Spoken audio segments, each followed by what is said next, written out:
Hello, everyone, and welcome to the program. This is Sunday Politics, live on China's television. I'm Sean Okimale in Abuja.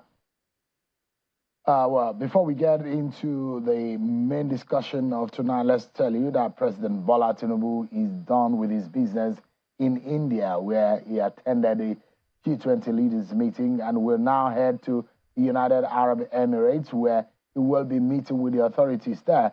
The president would meet the UAE authorities during a technical stopover in Abu Dhabi. The president will serve as a follow-up, the meeting rather, will serve as a follow-up discussion to address specific salient issues within the bilateral relationship after conversation held during a recent visit by the UAE ambassador to the president at the State House in Abuja. So our main conversation tonight, everyone. The presidential election petition court has ruled that the election and victory of Bola Tinubu of the All Progressives Congress APC is valid and turned down the petitions by the petitioners, the APM, the PDP, and the Labour Party. This means that all of the petitioners will have to take their grievances, if they like, upstairs to the Supreme Court if they're not happy with the position of the trial court and the court of first instance. Well, Mr. Peter Obi and Atiku Abubakar say they will appeal the case to the Supreme Court. Tonight, we're taking a closer look at the aftermath of the election, the judgment of the court, and perhaps some very critical lessons that needs to be taken out of the entire process. So I'm talking about the positions of the learned judges, and of course, the lessons for our elections. Don't forget there will be 3 elections in another 2 months in Imo, Bayelsa, and Kogi State. And there are future elections. What does this mean for these elections? Let's look at the propriety of what the judges and their stance. It was a unanimous judgment at every point where they ruled on the petitioners' claims. Right. Tonight, we'll be looking at different issues. I will be joined later on the program from a Minister of Aviation and a chieftain of the People's Democratic Party, Mr. Osita Chidoka. But we'll first and foremost have a first conversation with one of Nigeria's senior lawyers, Chief Robert Clark, Senior Advocate of Nigeria, who joins us from Lagos. Chief Clark, it's good to see you. Thank you so much for joining us tonight on the program. Sure, it is always my pleasure. Thank you so much. I can guarantee you that. Thank you so much, sir. Let's begin the conversation, Chief Clark. You had spoken with me on this program about our elections and the positions of the court over the years, and especially the new dynamics to our elections. But let me first and foremost start this conversation getting your view, your overall assessment of the position, a unanimous decision of the trial court, the Court of Appeal, in the presidential election petition. Well, my personal view, and I believe my personal view has been enriched with my past experience in the dispensation of justice at the bar. I have every belief, and I seriously believe, that the unanimous judgment of the Court of Appeal is unassailable. It is as fixed as you can fix anything. And I can assure you that if there is an appeal, I doubt whether anything can come out of the appeal. I mean, that could be extremely categorical and preemptive of what the position of the Supreme Court is. But why would you say that? Well, let us be clear to ourselves. All the matters based on law that were brought before the tribunal have already been adjudged by the apex court in this country. And therefore, if I were to say my personal reasons, there was no need for the tribunal to have gone through, at least in Atiku's case, where no real point of law was being canvassed, but points of facts. And when in a tribunal, you are bordering the tribunal with points of facts, the law says you must provide the particulars of facts upon which you want the court to, judge the case.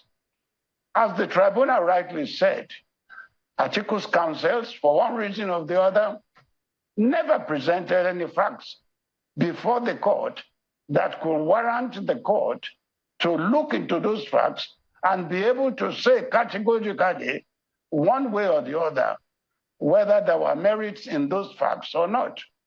Therefore, any reasonable, I'm sorry to use the word lawyer, will never have taken, with those facts available before it, before the tribunal, and asked the tribunal to adjudge on the matter. Secondly, on the question of the Labour Party were pressing their case on the basis that the law is, this is what the law says, this is what the law does not say. Again, almost all the 4 items that the Labour Party presented to the tribunal were decisions that have been held and upheld at the apex court. So what are you asking the tribunal to do?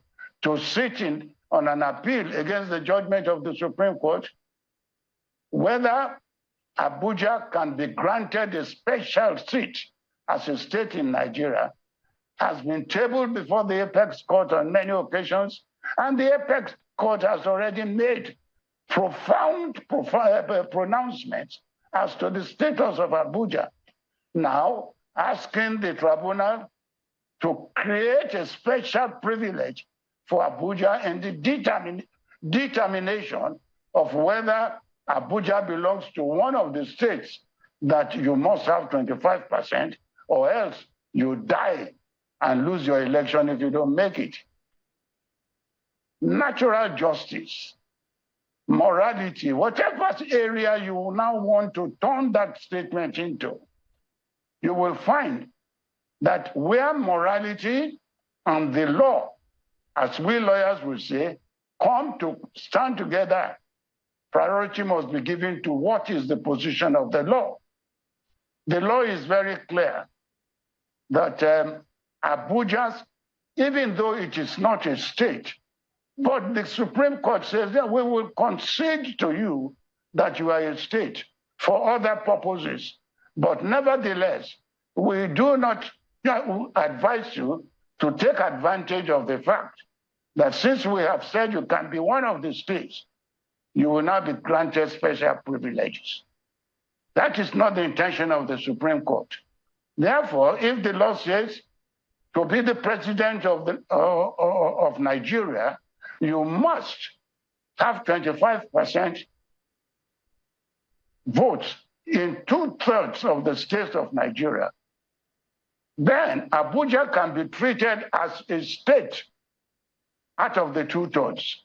But to say that since the word "and" had been used, and the English language can be determined in many ways, then you will now say that even if a man wins all the 36 states in Nigeria and has 25%, if he does not have 25% in Abuja, then he is not deemed to have won. Well, I am on air, so I will not use any foul language. A reasoning of that nature needs to be reconsidered. Fortunately, the television that has followed the proceedings in the Court of Appeal has made it so good, because politics in Nigeria has been turned into something else. And I don't blame them. We lawyers used to say in my time that this is the harvest period for lawyers. They believe that if politicians have made their money in very dubious manners, I'm sorry to use the word dubious, but that is the belief of many lawyers. So let us help them spend the money. So we call it the harvest time for lawyers. So lawyers, without considering their status at the bar, without considering the fact that they are senior members of the bar, will just take any brief, never thinking whether this state of the law as it is has been determined or not. This is a debate for another date. I will not want to castigate any lawyer. I will not want to impugn on the integrity of any lawyer.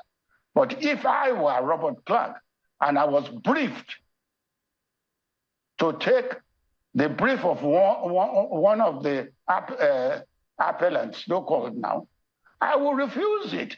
I will let them know that this area of law, Tinubu has been found not guilty of having been convicted. Tinubu has been found not guilty of having not had the certificate to contest. This Abuja matter has been considered in 3 or 4 other cases. Yeah, and I will Chief decline. Clark. I will have declined. Yeah. Yes, please. Yeah, and as established by the court previously in Okoyede versus the FCDA, Abia, in the case of the Abia State versus the Attorney General of the Federation, and the position of Section 299 of the Constitution. And I know that the petitioners may not be satisfied with what is happening. If you look at the old gamut of some of these previous cases that I've mentioned, in view of what exactly the law says, the provision of the law in saying 25% into third of the states of the Federation, plus the FCT, and the FCT that the court has said. A few lawyers had even raised this before the election. The likes of Chief Olisa Agbakoba had raised this issue that this might come up again, that if you do not win in the FCT, there is a big question mark. If your position is that it gives FCT a special status, if the court had ruled that if you do not win in FCT, you cannot be declared president, how do you think that we can then resolve what has become something like a mischievous reading into the position of the Constitution? It will not be a mischievous reason. I don't think any court in Nigeria would make such a pronouncement, because the result results in an absurdity, or how do you say? Age is catching up on me. Now, the problem is, how can you say because a man who has majority of plural votes, a man who has won on the remaining 36 states, then cannot be pronounced as president because he did not have 25 of one state? It means you are giving that state a special privilege in the Constitution. And the Supreme Court has consistently said, look, Abuja, you are not a state, but we will concede to you that you are a state in circumstances where we feel you should be regarded as a state. One of the such circumstances is this one. If you want to produce 25%, then it should not mean that by that privilege you supersede all other 36 states. So it's more than absurdity. I believe no reasonable tribunal would have pronounced that. How do you think, going forward, that our laws can resolve this? Do you think there needs to be an amendment going forward that there won't be any kind of lacuna or any kind of obscurity or any kind of doubt over the status of wherever you win or where you don't win, especially as it concerns the FCT? Look, the problem in Nigeria should not be left at the hands of the court. If we continue the way we are going, and we do not look at the processes of our statute in respect of elections, we will continue to be rushing to courts, and we will also continue to be opening our courts to all the biases that we have in this country. Let me be honest with you. The problem in Nigeria today is that the law that creates the Electoral Act has not been very, very nice to Nigerians. Number one, how can you say INEC, who is considered as an umpire, you will now say by law, anything the INEC does in the course of producing results at an election will be regarded as correct because of the Evidence Act. The Evidence Act says any act or any paper purporting to show any act being done by government agency or by God will be presumed to be correct. So we call it the question of presumption of correctness attached to any document, INEC. So if INEC comes to court and says, yeah, I conducted this election, these are the papers I used, and they are all correct, there's a presumption immediately the court will grant it to say, yes, you are correct. Now the onus now shifts to those who are challenging those documents to come and show evidence. And that was what the court was saying. The tribunal said, look, you know the law. You are lawyers of many years standing. So you know that when you come before a court, when pleadings are finished, you must go by your pleadings. If you fail to show evidence, which the law says you must show to topple what INEC says, then why do you have to come to court? Why not go and look for the evidence? Now, Nigerians should learn that the problem, number one problem we have is INEC. Now, if the law is changed that INEC, you go and conduct an election, you come back to us, come and tell us how you conducted it. These are the documents I used. And then you tell the court how you conducted the elections. And the court will see on your own evidence that you have done your job. Not for the court to say, look, my hands are tied. The law says whatever you do, there is a preponderance of correctness attached to it. So we have to look at that aspect and debar INEC that toga of correctness attached in the conduct of the election. Now, again, one very funny thing. Yeah. Yes, I'm listening. Yeah, I'd like to take you to one thing that is very fundamental, since you touched on INEC, and I'd like to get your view on the fact that the Constitution has empowered INEC in the third schedule of the Nigerian Constitution, empowers them that INEC will set up guidelines as it deems fit. It empowers INEC to be able to conduct election in the manner in which there is power and how it deems fit, then in accordance with the electoral law. But then INEC, part of the petition has claims that INEC promised to transmit results to IREV, a position which the Court of Appeal, in this presidential petition have thrown out, that they will transmit the election result to IREV. But the court has said, no, legally, that is not totally and absolutely substantiated. How do you then place that based on the constitutional powers that the Constitution has given INEC? You see, INEC has been enjoined by statute to ensure that in the conduct of its election, it follows not only the statute, but should be able to follow any other rules it brings out. But we should be able to differentiate what constitutes law and what constitutes a discretion. That aspect of the law that you are talking about now only grants INEC a discretion within its rights in conducting an election to do this, do that, and do this. That is, the discretionary aspect of INEC. INEC is telling us now that, yes, I wanted to do it that way, but since it is my discretion, I discovered I had a hitch. And I could not, because of that hitch, stop doing all other jobs that the Act has asked me to do. Now, by virtue of the doctrine of correctness, If you feel INEC is telling lies, INEC is hiding certain facts, you as the lawyer should now bring out facts to the tribunal to say, look, we don't believe INEC that there was any hitch. Our reasons for not believing are these. You give particulars. It is those particulars that constitute what we lawyers call pleadings. And cases are won and lost on the pleadings before the court.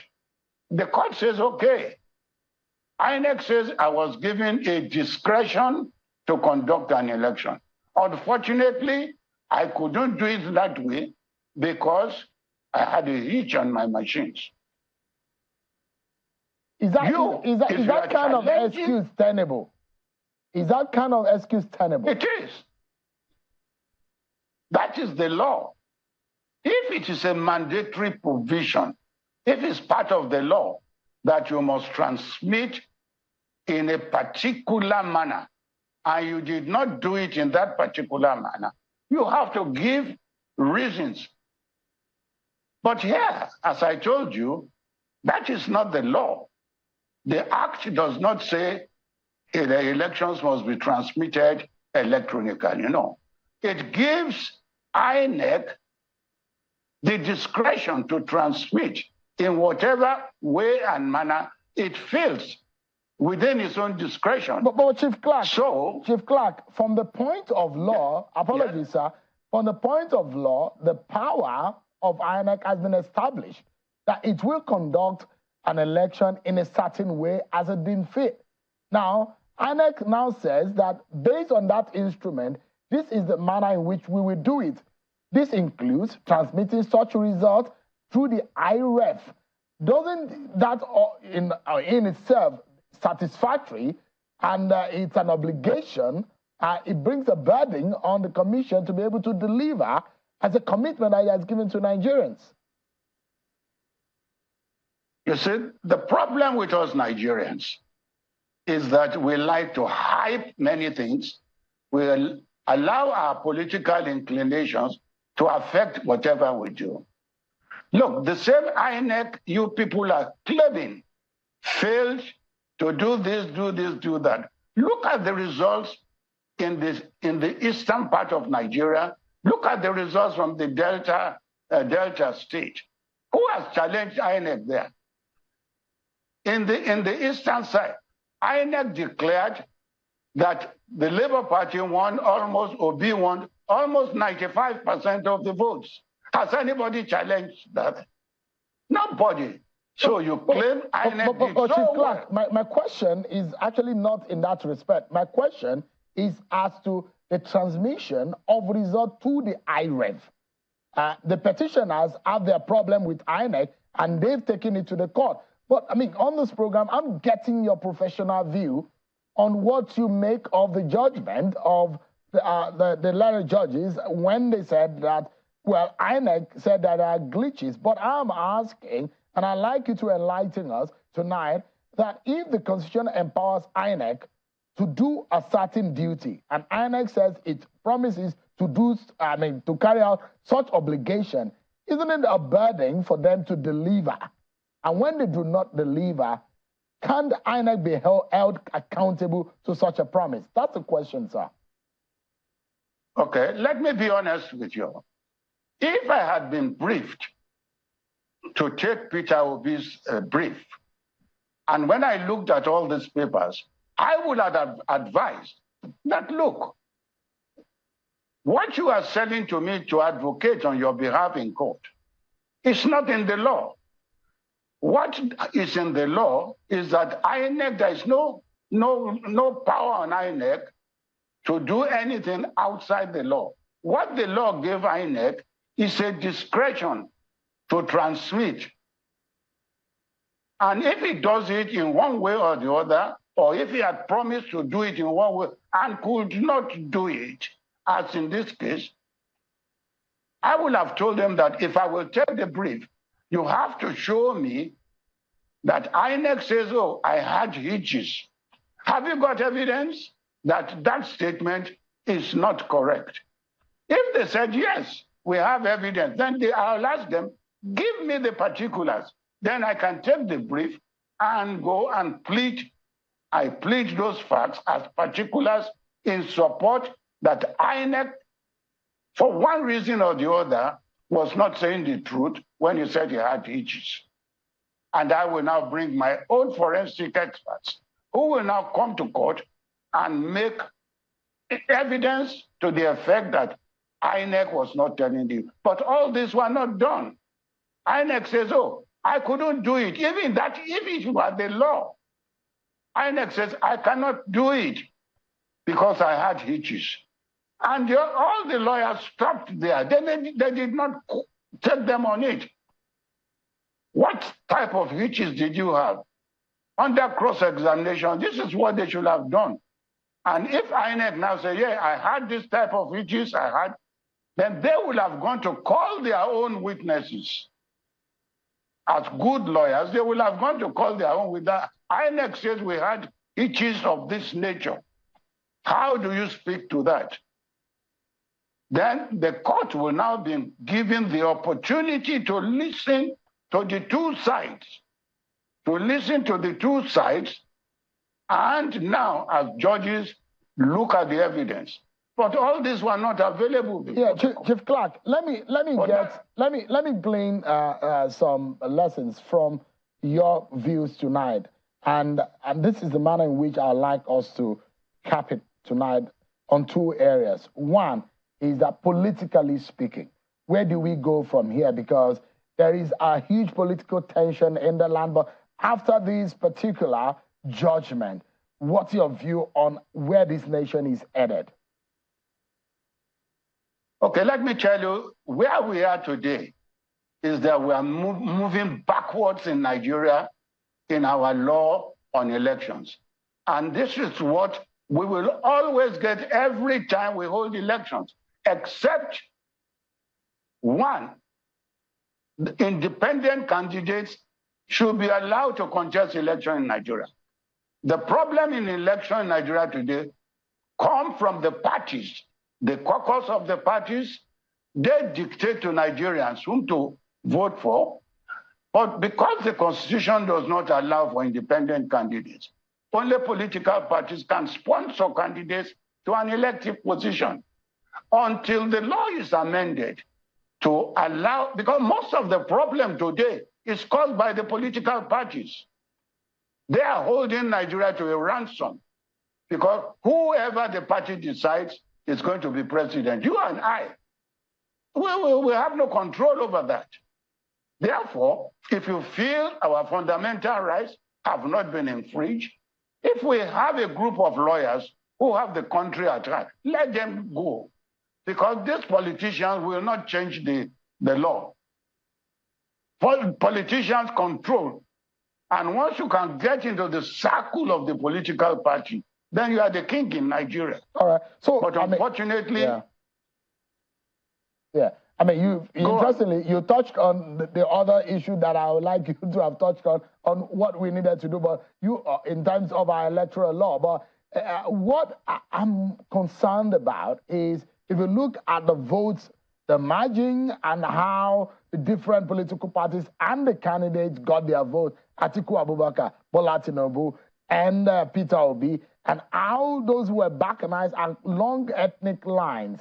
That was my biggest fear. And as an elder statesman, I needed your view just in about 30 seconds so that we can wrap this up. Where do you think we can go here in healing the land? Because this country is beyond an election. This country is beyond politics. We need to come together as a people to move forward. But how do we do that?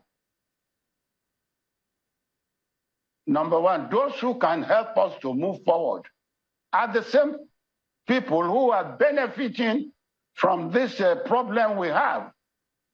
For instance, look at the local government. We have no local government in Nigeria.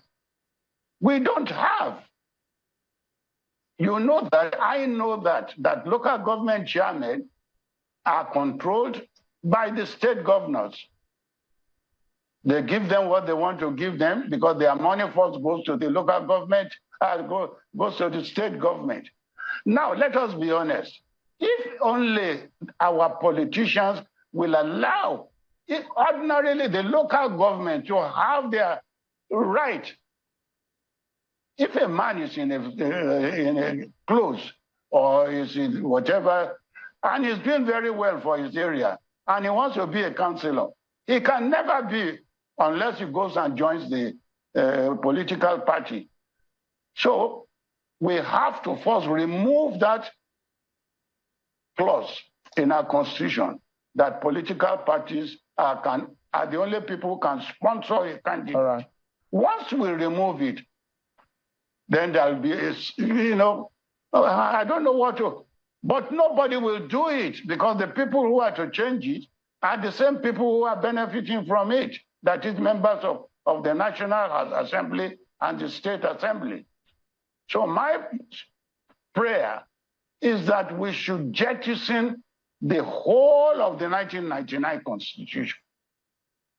Allow you and I as citizens, from any way and manner the president can think fit, sit down, draw up a new constitution where most of the problems we have can be rectified. Chief Robert Clark, Senior Advocate of Nigeria, perhaps one of the longest serving and almost 90 years, isn't it? Chief Robert Clark, thank you so much indeed for your time tonight. I'm 85 now, going to 90. 85. Interesting. Yeah. Thank you so much for your thought tonight. We head for a break. God bless you. Yeah, thank you so much indeed. We head for a break, everyone, and when we return, Chief Osita Chidaka will be joining us and talking to us about these issues and different perspectives, especially as it affects our future election. What are the lessons? Right after now, everyone. Namaste.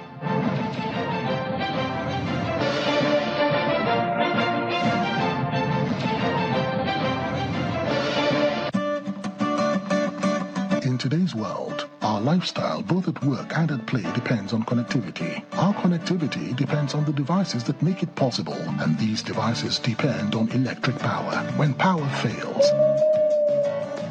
our life shrinks, our work drops, and our joy dips. JRB Solar Energy Systems are here to ensure that we enjoy uninterruptible power, uninterruptible joy. Whether you're running a business, an institution, or just a home you return daily to rest, JRB has got you covered. No project is too big for our super digital inverters, long-lasting batteries, and efficient solar panels. Go, dream on, change your world. JRB Solar Inverters, batteries, solar panels, solar street lights and more. Telephone 0906 752 1111. Email sales@jrbsolar.com. With JRB, the sun's gonna shine on everything you do.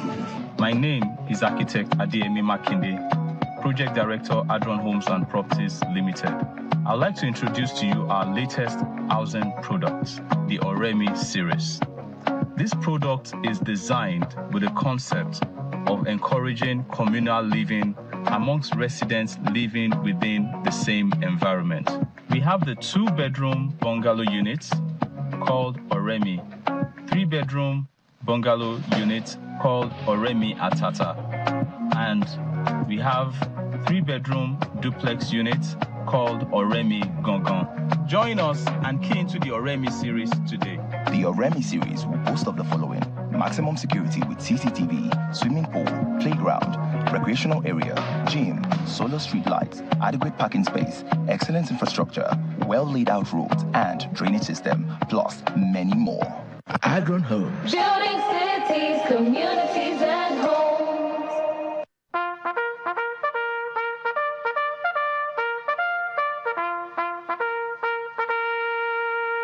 The Chief of Army Staff, Lieutenant General Taurid Lagbaja, Nigerian Army Medal, on behalf of officers and soldiers of the Nigerian Army, announces the commencement of the Chief of Army Staff Combined 2nd and 3rd Quarters Conference 2023. Date 11 to 15 September 2023. Time 8 a.m. Delhi. Venue Army Headquarters Command Officers Mess 1, Asokoro, Federal Capital Territory, Abuja. Nigerian Army, pride of the nation. Brigadier General Onyema Nwachukwu, Director, Army Public Relations.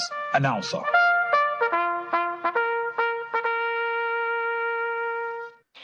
Hi. Now, let me tell you about Safari Valley Eco Resort, the first of its kind in West Africa. Upon your arrival, you are introduced to your butler, who plans your itinerary. We were surrounded by wildlife from the moment we entered the eco park. So many activities, all in the same premises. Visit the gym or the stables. They have it all. At my break, I'm able to practice my putting. We also went fishing on a man-made canal. Our tour guides taught us so much about the wildlife and how to interact with them.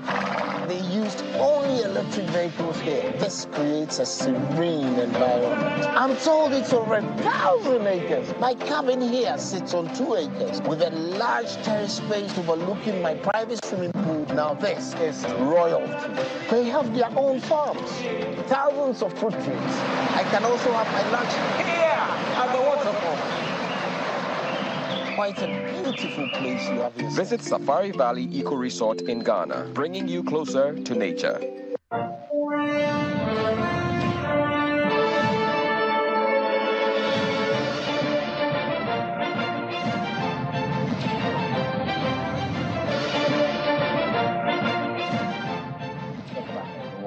Let's turn our attention now to a former Minister of Aviation and a chieftain of the People's Democratic Party, Chief Osita Chidoka. Thank you so much indeed for your time tonight. Thank you, Shem. But for you, what came out to you the most in that judgment? Well, I think the judgment is a sad day for Nigerians. Sad because I thought the judiciary would have been interested in expanding the progress we've made in election management. I do not have difficulties, I do not have issues with them finding in favor of Tinubu as being duly elected. By their own logic, they can arrive at that conclusion if they want. But I didn't like that they talked down on the petitioners. The language was quite intemperate. The language, I was the star witness in the case in 2018.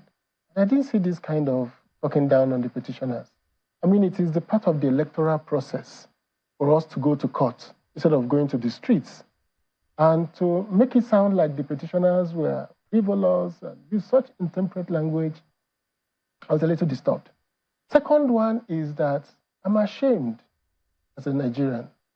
Nigerians want to join BRICS, Brazil, Russia, India, China, South Africa. I'll take 3 examples. Brazil, India, and South Africa are known democracies.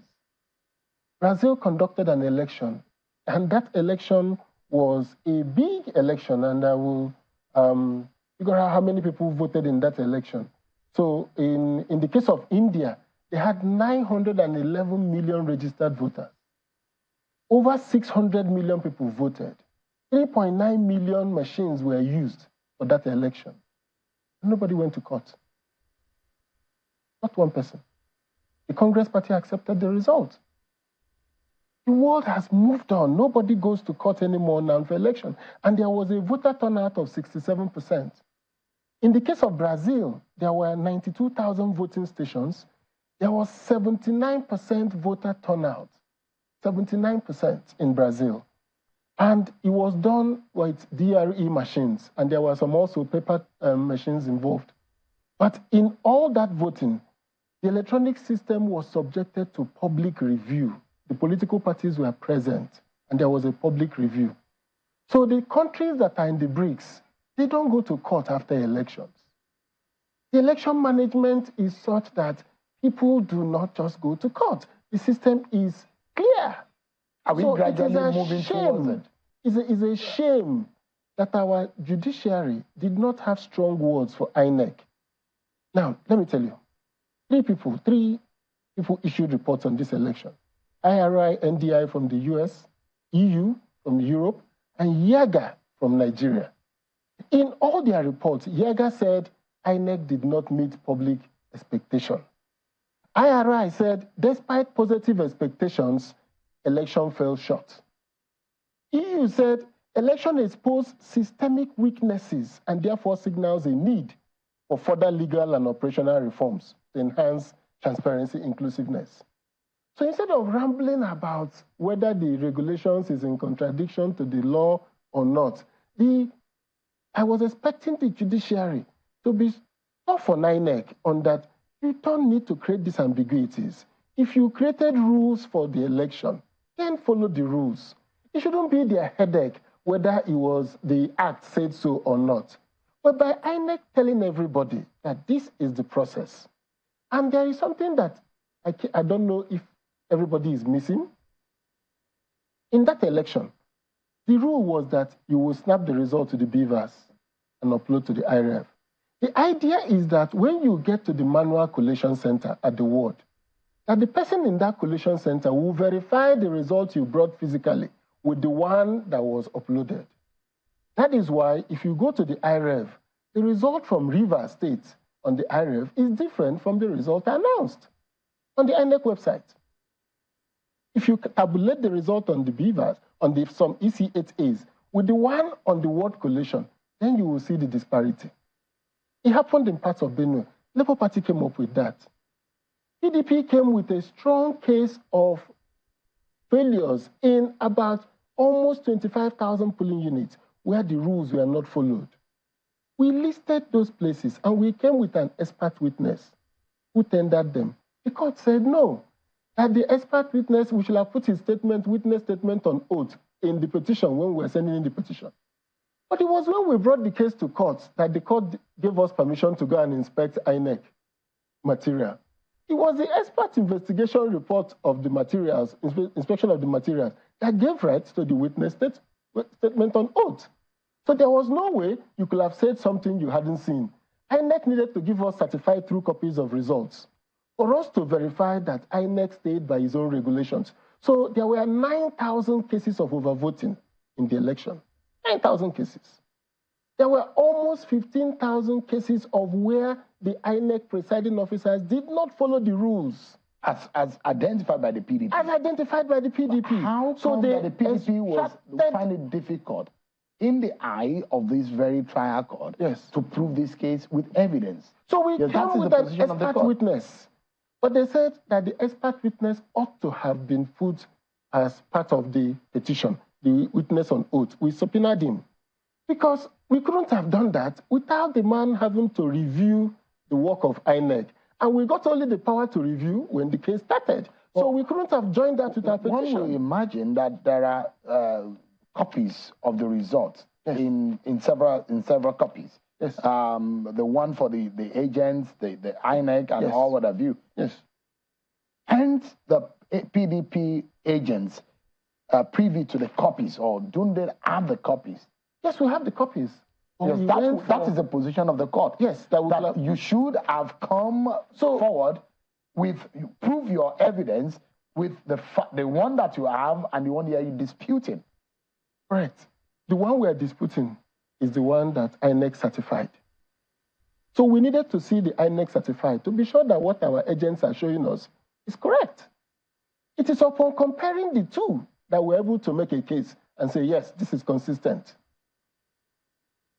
Doesn't it make sense? The ones our agents have are duplicate copies. So sometimes it's not very clear, but when you get the INEC certified copy, then you can see whether it was not stamped, it was not signed, it was the number of... But when you deny that access? So we got that access, and it is based on that access, after the petition has started, that the expert witness made his case and was subpoenaed to come and tender it. The court said, and I don't want to quarrel with the judiciary on this. I think that it is their right to interpret the law as they deem fit. But my point is the wider issue of the disgrace that Nigeria suffers. The process of going to court, it looks to me like two institutions don't want our elections to go well. The first institution is INEC. INEC is a monumental disgrace. INEC is an organization that I'm ashamed of to associate as a Nigerian. Because the promises INEC made, the promises they made with Anambra election, the Ekiti election, the Osun election. I came on this year program and called for a third-party verification of the INEC system so that we are sure that on an election day, that what is going to happen that day will not lead to a glitch. On election day, INEC said there was a glitch. When they did a mock election, they did it only in 463 or so polling units. That was small. The EU report pointed out that INEC did not test this system for a large-scale election like it did. But despite not testing the system, it's a shame that INEC goes to court to question whether not complying with its regulations is a fact, doesn't make it a ground to cancel an election. What is important in Nigeria going forward is that we have elections, like I cited. Why do we want to be amongst the BRICS if we can't conduct a simple election? India, 900 million people, and they conducted. Indonesia, 190 million registered voters, and they conduct elections.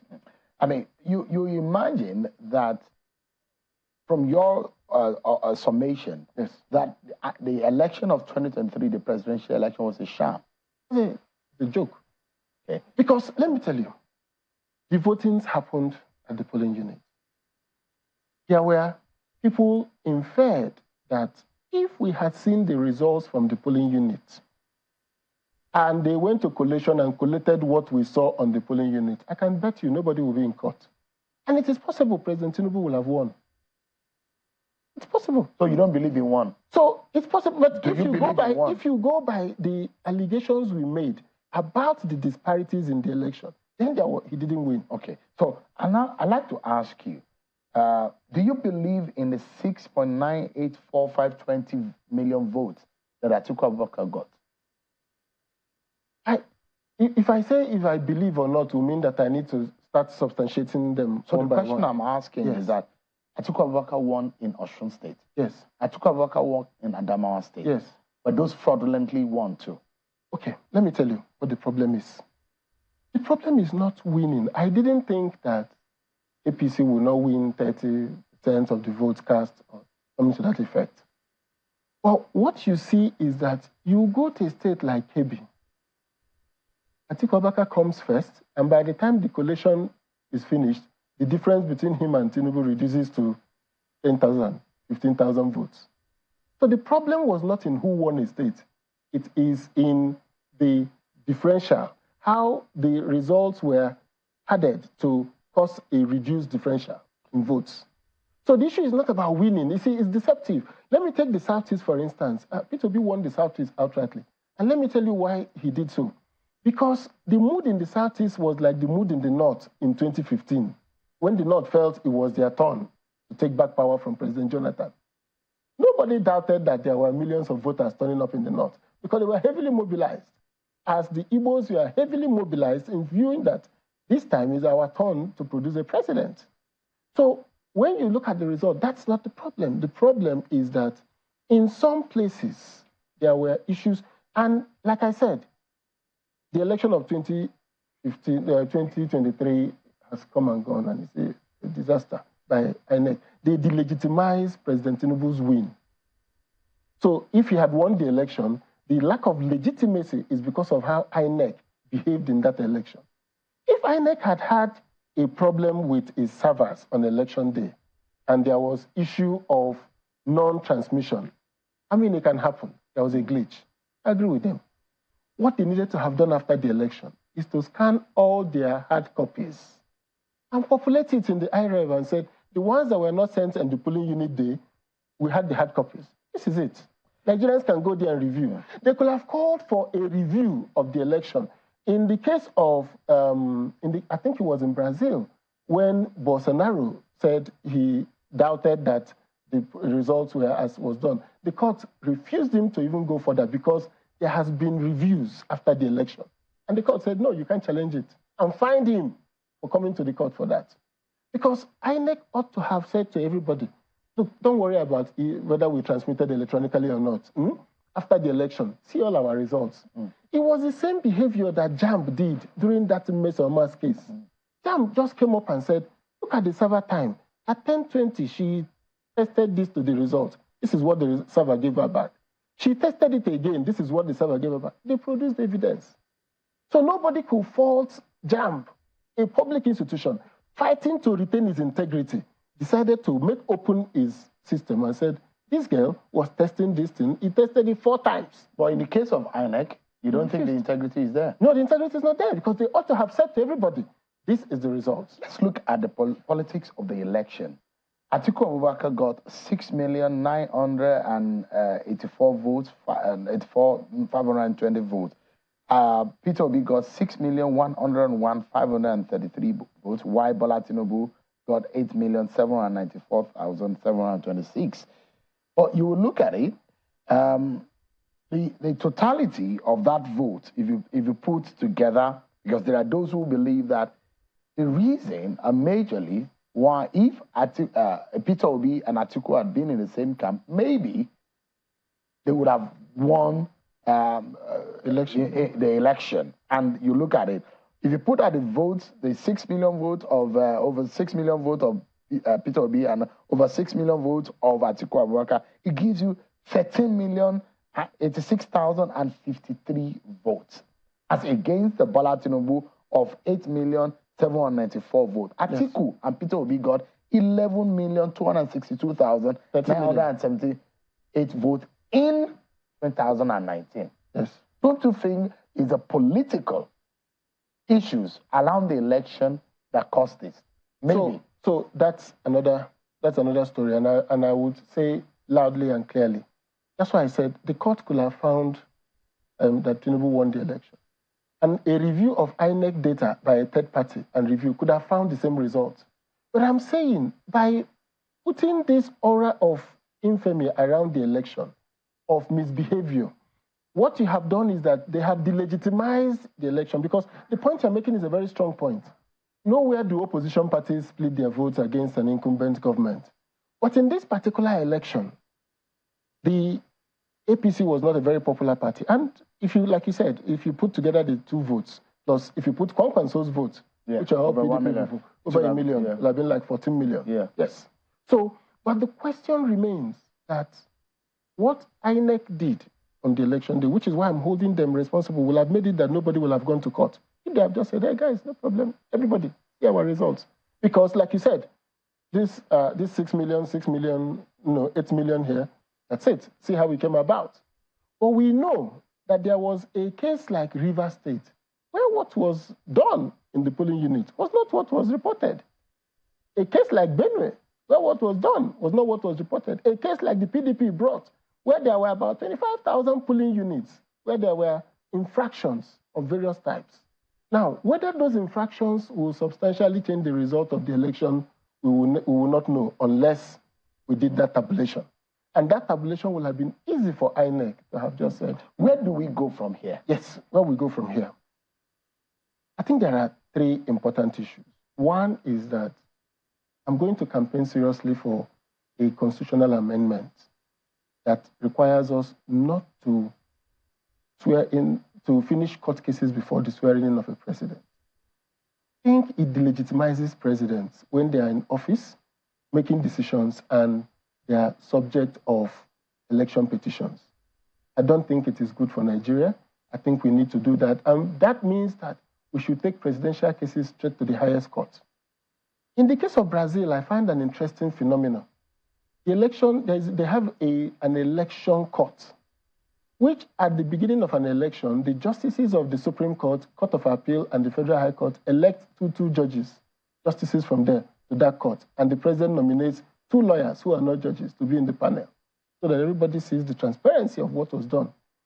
The kind of unanimous judgments we are getting today in Nigeria is disturbing, because under Buhari and Obasanjo, always had 2-1, 3-1, 4-2, 5-2. Reason, judges who believe in substantive justice, who don't believe in procedural, that we should use procedure to damage justice, have come out like Oguntade to say that he thinks Buhari won the election because of this substantial non-compliance.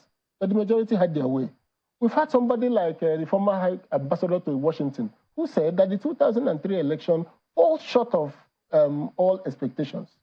So the nature of our justice system now makes it that I think we should have a special court for election petitions. Mm-hmm. And I think at the highest court of the land, we should determine who is president before swearing in. Second one, I think that being president with 33% of the votes in a multi-party election is a little disturbing. It doesn't give you a strong mandate. So I think we should put that 50% clause in our constitution.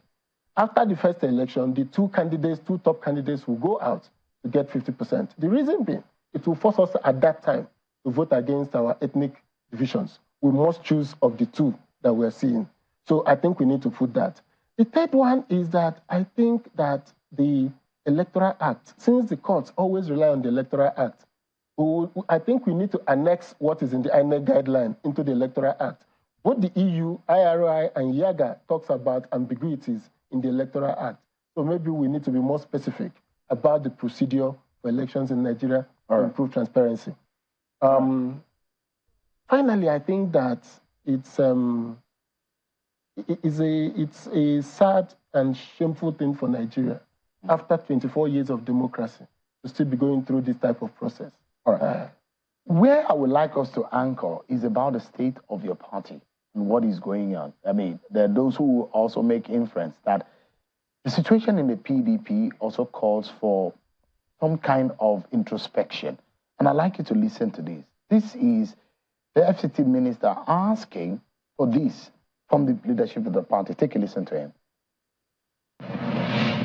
Let me tell you this. How would PDP have won the election when you fail to consider the mood of the nation at that time? How would you have won the election? Look at the areas that PDP didn't win. Well, what happened? Because of arrogance, because of greed, because of impunity. If PDP had done what they're supposed to do, then you would have thought about that. Not because of some of you who worked against Not some of us who feel that there should be equity, there should be justice, there should be fairness. And that's why I'm calling the National Working Committee. They should, with all matter of urgency, suspend the presidential candidate, suspend people like Abuni Tabor, suspend people like Sule Lamido from the party, so they can rebuild the party. We have 30 seconds to close. I'd like to get your comment in how the PDP can move forward from here, gleaning from what Mr. Yinson Wike said. Well, PDP is a party that, like you said, needs introspection. And that introspection is going on. That thinking is going on. We lost our base in the election, Southeast. We had issues with our governors, and we had challenges. I would not want to respond directly to what the FCT minister is saying, but for me as a PDP member, what he calls for is that we can remake ourselves. And that remaking of PDP means that we must look at the time of the day. The demographics of Nigeria has changed. The PDP that won elections 1999 to 2011 is not the PDP of today. The demographics of Nigeria has changed. People have forgotten our days in office. People have forgotten the great strides PDP made in moving Nigeria from a 3 billion foreign reserve country to 67 billion. People have forgotten the 7% growth in the economy that PDP did. People have forgotten that EFCC, ICPC was done by PDP. So where we are now is to remodel PDP to appeal to the demographics that has been loyal to PDP for the years. Chibosita Chidaka is the former Minister of Aviation and a member of the PDP. Thank you so much indeed for your time and your perspectives. Thank you very much. Appreciate it. And that's our show for tonight, everyone. Many thanks for watching. I'm Sean Kimbalwe. God bless Nigeria.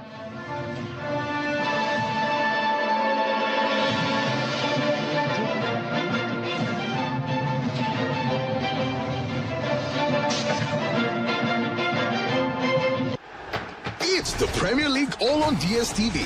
All the goals, all the clashes, all the moments. All of Rashford, Salah, and Saka. All in the language of your choice. All in HD.